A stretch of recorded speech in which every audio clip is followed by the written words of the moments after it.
നിർദ്ദിഷ്ട മദ്യ കമ്പനിക്കെതിരെ ജനവികാരമാഞ്ഞടിക്കുന്ന തെരഞ്ഞെടുപ്പാകും ഇതെന്നാണ് ഇലപ്പുള്ളി പഞ്ചായത്ത് പ്രസിഡന്റ് രേവതി ബാബുവിന്റെ പ്രതികരണം. ഒയാസിസ് ബ്രൂവറി വിഷയമാണ് പഞ്ചായത്തിൽ ഇത്തവണ തെരഞ്ഞെടുപ്പ് ചർച്ചാ വിഷയമായി UDF ഉയർത്തിക്കാണിക്കുന്നത്. ജനദ്രോഹ നടപടികൾക്ക് നാട്ടുകാർ കൂട്ടുനിൽക്കില്ല എന്നും പഞ്ചായത്ത് പ്രസിഡന്റ് പറഞ്ഞു.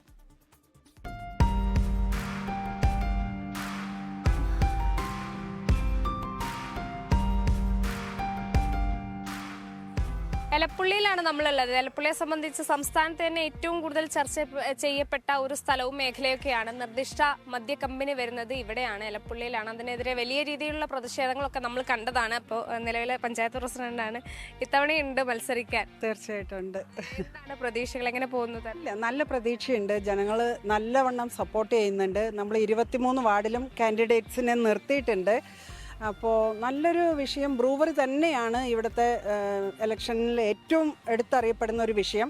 കൂടാതെ കർഷകരെ വഞ്ചിച്ചിട്ടുള്ള പാഡിക്കോ പറയുന്ന ഒരു കമ്പനി ഇവിടെ അടച്ചുപൂട്ടി കിടക്കുകയാണ്. 21 കോടി പ്രത്യക്ഷത്തിൽ അഴിമതി കണ്ടെത്തിയതാണ് ഓഡിറ്റ് ഇതിൽ.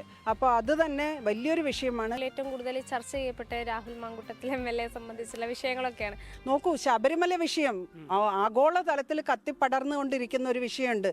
അതൊക്കെ വിട്ടിട്ട് രാഹുലിന്റെ പിന്നാലെ പോകുന്നത് എന്തിനാ? ഇവിടെ നിയമവും കോടതിയൊക്കെ ഉണ്ടല്ലോ, അവരത് കൈകാര്യം ചെയ്തോളുമല്ലോ. പാർട്ടിയിൽ നിന്ന് പുറത്താക്കിയ ഒരു വ്യക്തിയെ കുറിച്ചിട്ട് നമ്മൾ ചർച്ച ചെയ്ത് ഇലക്ഷൻ അത് വിഷയമാക്കേണ്ട ഒരു കാര്യമില്ല. തീർച്ചയായും ഇത്തവണയും അധികാരം നമുക്ക് നിലനിർത്തിക്കൊണ്ട് നല്ല ഭരണം കാഴ്ചവെക്കാൻ കഴിയും എന്നുള്ള ഒരു വലിയ പ്രതീക്ഷ തന്നെയുണ്ട്.